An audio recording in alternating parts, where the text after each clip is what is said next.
Nesse vídeo vamos te dar uma lista de 10 filmes de ficção científica que você precisa conhecer para aumentar seus conhecimentos sobre esse gênero tão querido. Sejam bem-vindos ao Te Conto, seu canal de ficção científica no YouTube. Meu nome é Peu e eu estou falando da Terra. Essa não é uma lista de melhores filmes, são apenas sugestões de obras que valem muito a pena conferir. E o bom dos filmes um pouquinho mais antigos é que muitos deles a gente consegue encontrar com relativa facilidade na internet, nos serviços de streaming, inclusive aqui mesmo no YouTube. E tem sugestão de filmes para tudo que é gosto. Tem animações, aventuras, realidades alternativas, romance. Eu tenho certeza que você não vai se arrepender de ficar até o final do vídeo. Desde já, eu peço um joinha para esse vídeo e considere a possibilidade de se inscrever no canal. Para você é só um clique, é rapidinho e você vai deixar a gente muito feliz. Éder, abre o baú, tira a poeira das fitas de vídeo e vem que eu te conto.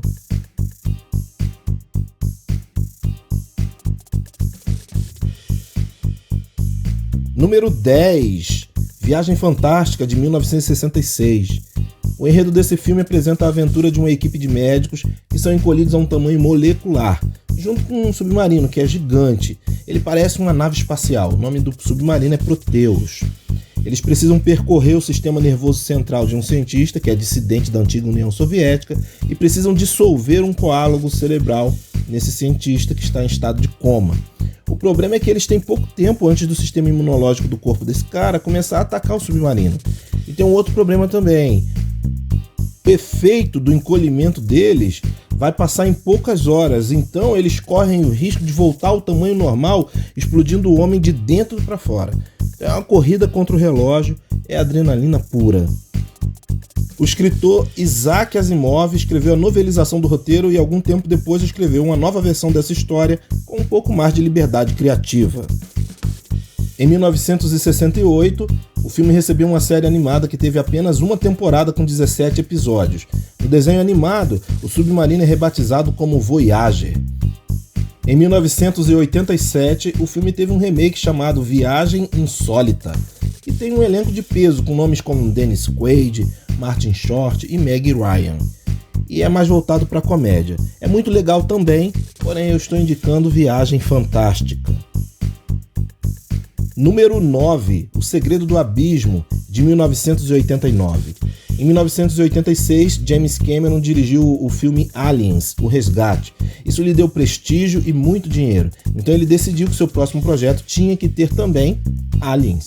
Ele sempre foi obcecado por mergulho e queria filmar uma história que juntasse suas duas paixões, o mergulho e os aliens. No filme, vamos encontrar aquela velha fórmula de juntar uma equipe de cientistas civis contratados para ajudar os militares a desvendar o mistério.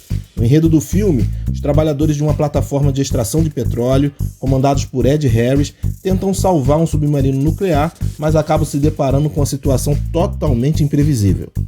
Quer dizer, é imprevisível para eles, pois nós sabemos que eles vão encontrar aliens mesmo. O filme conta com algumas cenas de ação primorosas e com efeitos especiais que James Cameron ia voltar a usar anos mais tarde no filme Exterminador do Futuro 2 para criar o design do T-1000. É uma ótima oportunidade de conhecer o início de carreira de um dos maiores mestres dos efeitos especiais de Hollywood. Número 8, Tropas Estelares, de 1997. Esse filme é dirigido por Paul Verhoeven, o mesmo diretor de Robocop e O Vingador do Futuro. Antes de falar do filme, eu preciso falar um pouquinho sobre Paul Verhoeven. O uso da sátira na ficção científica não tem nada de novo. Mesmo obras de proto-ficção científica, como As Viagens de Gulliver, de Jonathan Swift, escrito em 1726, já usavam e abusavam da sátira. Aliás, eu vou deixar um card explicando o que é proto-ficção científica para você assistir, mas só se você quiser. Poucos diretores em Hollywood gostavam tanto de usar sátiras nas suas produções como Paul Verhoeven. E ele sempre gostava de equilibrar o que parecia ser um entretenimento vazio com críticas bastante ácidas à sociedade norte-americana. Verhoeven se mostrava interessado em chocar a audiência. Geralmente ele abusava do uso da violência, ofendia a sensibilidade do público por mostrar o quão sem sentido podia ser a forma como ele pensava, falava ou agia. E que ao mesmo tempo fazia o público pensar mais profundamente no rumo que a sociedade podia tomar caso não se podasse alguns aspectos mais tolos da sua forma de pensar. No filme Tropas Estelares, que é baseado em um livro clássico de ficção científica escrito por Robert Heinlein, em 1959, e que é cheio de propaganda militar, o planeta é invadido por uma raça alienígena de insetos aracnídeos que se tornam o alvo perfeito para a agressividade e violência dos jovens, que são incentivados a essa violência pelos seus superiores na hierarquia militar. Essa ironia é um prato cheio para Paul Verhoeven. Se você trocar os alienígenas do filme por terroristas talibãs, por exemplo, você vai entender a ironia e a genialidade do diretor Paul Verhoeven. Número 7, Jornada nas Estrelas 2, A Ira de Khan, de 1982. Eu tenho um certo receio de dizer isso, mas infelizmente Jornada nas Estrelas nunca conseguiu a mesma qualidade técnica nem o mesmo prestígio nos cinemas que a sua franquia arqui-inimiga Star Wars. Ainda assim, eu gosto demais do filme A Ira de Khan. Nada contra Benedict Cumberbatch, que é um ótimo ator, mas Ricardo Montalban, que vive o personagem Khan no filme de 1982, está primoroso. Mesmo que o remake de Star Trek tenha a vantagem técnica dos efeitos especiais estarem, é claro, muito melhores desenvolvidos, o filme de 1982 ainda é muito respeitável. E eu morria de medo quando eu era moleque da cena que o Khan implanta vermes nos cérebros de 2 integrantes da Enterprise para controlar a mente deles e fazê-los participar da sua vingança. Eu já disse para vocês, eu não gosto de filme de terror, e eu sei que isso não é terror, mas eu lembro que eu ficava morrendo de medo dessa cena. Dá uma chance para Jornada nas Estrelas 2, A Ira de Khan, você não vai sair perdendo. Número 6, Lunar, de 2009. Lunar é a estreia na direção de Duncan Jones. A gente pode dizer que Lunar é um filme pequeno, que embora tenha sido filmado com pouco dinheiro para os padrões de Hollywood, ele soube aproveitar bem os seus recursos e aproveitou para se encher de referências aos clássicos da ficção científica dos anos 70 para criar uma atmosfera nostálgica e familiar para nós. Pois a gente fica com a sensação boa de já ter visto aquela ambientação talvez em Alien, talvez em 2001, e isso agrega muita qualidade a essa produção. Lunar é basicamente um filme sobre solidão, depressão, monotonia e sobre o impacto da tecnologia nas relações trabalhistas e como isso pode fazer os seres humanos se tornarem obsoletos com muita facilidade. E Duncan Jones filma tudo isso de forma bastante intimista. Não tem explosões, confrontos de tirar o fôlego, ação frenética, nada disso. Nada além de reflexões e cenários simples, mas deslumbrantes. E Kevin Spacey ainda não tinha sido cancelado. Número 5, O Dia que a Terra Parou, de 1951. Por favor, esqueça o remake protagonizado por Keanu Reeves, volte um pouco no tempo e fique com a única versão dessa história que deveria existir. Neste clássico da ficção científica de Hollywood, foram estabelecidos um monte de coisas que se tornariam verdadeiros clichês do gênero com o tempo. O disco voador chegando aqui no planeta, o robô gigante, que aqui no filme é o Gort, alienígenas que estão monitorando tudo o que acontece por aqui. Todas essas ideias estão aqui em Um Dia que a Terra Parou. É claro que o ritmo é mais lento e a fotografia em preto e branco, isso pode acabar assustando algumas pessoas. Mas se você der uma chance para esse filme, você vai se divertir bastante. O filme é baseado num conto chamado Adeus ao Mestre, do escritor Harry Bates. E quem é o mestre aqui é o robô. Número 4, O Planeta dos Macacos, de 1968. Os filmes recentes da franquia Planeta dos Macacos são muito bons e essa recomendação para o filme de 1968 é só pelo fato de ele ser um clássico e porque ele envelheceu muito bem. O filme apresenta uma sociedade dividida em 3 espécies de macacos. Os gorilas, que são mais brucutus, mais dados à violência e à força bruta, os orangotangos, que são mais intelectuais, e os chimpanzés, que seriam os mais sábios e prudentes. Os homens nessa sociedade são o que os macacos são na nossa sociedade de hoje, são apenas animais. Porém, a chegada de um astronauta, Taylor, quando ele chega lá nessa sociedade, ele bagunça toda a sociedade símia. Depois dele, nada vai continuar como era antes. A ciência, a história, a filosofia e até a religião dos macacos sofrerão alguma mudança. Acredite, a cena final teve um impacto gigantesco na época, pois o mundo estava vivendo em plena Guerra Fria. Não era uma possibilidade muito distante a ideia de que uma guerra com uso pleno de ogivas nucleares pudesse acabar com a sociedade como nós a conhecemos.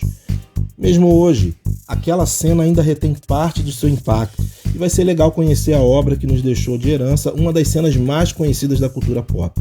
Sério, aquela cena é muito boa. Vale dizer também que o filme é baseado no livro do escritor francês Pierre Boulle e tem tanta diferença entre o livro e o filme que vale muito a pena ler o livro e ver que talvez, apenas talvez, o remake dirigido por Tim Burton foi um pouquinho mais fiel ao livro do que esse filme clássico de 1968. Por favor, não me odeie por ter falado isso. Número 3, Filhos da Esperança, de 2006.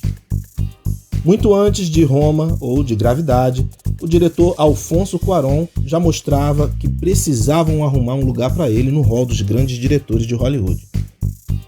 Os Filhos da Esperança é uma ambiciosa adaptação do romance de P.D. James e é um thriller político-social carregado de ação, digno de uma aventura de Jason Bourne ou de James Bond. E olha, quando eu assisti a esse filme em 2006, eu não via cenas de guerra tão bem dirigidas desde o Resgate do Soldado Ryan, de 1998. Mas Filhos da Esperança é, antes de mais nada, ficção científica. O ano é 2027 e o mundo está um caos completo, pois desde 2009, no universo do filme, quase 20 anos antes, não nasce mais nenhuma criança no mundo inteiro. As pessoas estão no meio de uma crise de infertilidade e desesperança, o que significa que as pessoas vão envelhecer, morrer e acabou tudo. Bau, raça humana. Nesse contexto, Clive Owen é um homem vazio, uma pessoa totalmente sem esperanças, como todas as demais no mundo. Ele é convencido pela sua ex-mulher, que é vivida por Julianne Moore, que é líder de um grupo de guerrilha, a ajudar uma mulher refugiada vindo da África. Só que tem muitos grupos diferentes que querem pegar essa mulher. Governos, terroristas, milícias. Por qual motivo? A mulher está grávida e é a última esperança da humanidade. Então, a esperança vem da África. Número 2, O Gigante de Ferro, de 1999. O diretor de Gigante de Ferro é Brad Bird, diretor também de Os Incríveis 1 e 2 e de Ratatouille. Ou seja, o cara sabe contar histórias emocionantes e cheias de aventura. O filme conta a história de um menino solitário criado por sua mãe viúva numa cidadezinha do interior dos Estados Unidos que descobre um robô gigante que veio do espaço e se torna o seu melhor amigo. O problema é que o exército dos Estados Unidos quer destruir esse robô a qualquer custo. Aí o robô precisa se desdobrar para salvar a sua própria vida e, ao mesmo tempo, para proteger o seu amiguinho humano. A animação é belíssima e parece um filme antigo clássico da Disney. Mas a força da história está num roteiro sensível e bem construído, que toca o coração tanto de adultos como de crianças. As crianças talvez se prendam na mensagem de confiar na força da amizade verdadeira. Porém, os adultos vão pegar referências como a Guerra Fria, a corrida espacial, e vão poder pensar na seguinte situação. Imagina se uma arma ou um robô projetado para matar mudasse a sua programação por não querer mais ser uma arma. E se um robô pode mudar a sua programação por causa do amor e da amizade que ele desenvolveu por um menino, por que os seres humanos não podem também mudar a sua programação, se é que essa programação existe? Número 1, O Brilho Eterno de uma Mente Sem Lembranças, de 2004. Desde a primeira cena de Brilho Eterno, em que assistimos a um Jim Carrey um tanto quanto deslocado, você consegue perceber que esse é um filme diferenciado. A fotografia do filme é belíssima, os enquadramentos são geniais e a ideia do roteiro é extremamente original. Talvez esse seja o melhor trabalho do diretor francês Michael Gondry e do roteirista Charlie Kaufman. Alguns desses filmes dessa lista são tão espetaculares que provavelmente a gente vai fazer um vídeo só para alguns desses filmes que a gente colocou nessa lista. Esse é o caso de O Brilho Eterno de uma Mente Sem Lembranças, que além de ter uma temática maravilhosa, tem a melhor atuação de toda a carreira de Jim Carrey, o que não é pouca coisa, já que a gente lembra que ele foi brilhante também em Um Show de Truman e em Um Mundo de Andy. Então, em breve faremos um vídeo só sobre o brilho eterno de uma mente sem lembranças. Mas por agora nós vamos falar rapidinho sobre ele. Sabe filmes como A Origem ou O Vingador do Futuro, onde o plot é colocar uma ideia na mente de uma pessoa? Pois é, em Brilho Eterno a situação é o extremo oposto. Existe uma empresa que apaga memórias da mente dos seus clientes. E Clementine usou os serviços dessa empresa para apagar completamente de suas lembranças a figura do seu namorado Joel. Quando ele fica sabendo disso, ele decide se vingar de Clementine. De que maneira? Apagando ela da sua memória também. Só que no meio do processo, quando os técnicos estão no meio desse processo de apagar lembranças, Joel decide que não quer mais esquecer Clementine. Então, Joel e Clementine começam a fugir por todos os cantos do inconsciente de Joel, tentando salvar as lembranças de Clementine de serem deletadas. Porém, em todos os lugares da memória de Joel que eles chegam, rapidinho a equipe chega e tira Clementine da vida de Joel. O roteiro é sólido, narrativa requintada, atuações perfeitas de um elenco estelar. Brilho Eterno funciona perfeitamente como ficção científica e como um filme romântico, poético, singelo e cheio de cenas engraçadas. Este é o melhor filme que juntou ficção científica e romance de todos os tempos, na minha opinião.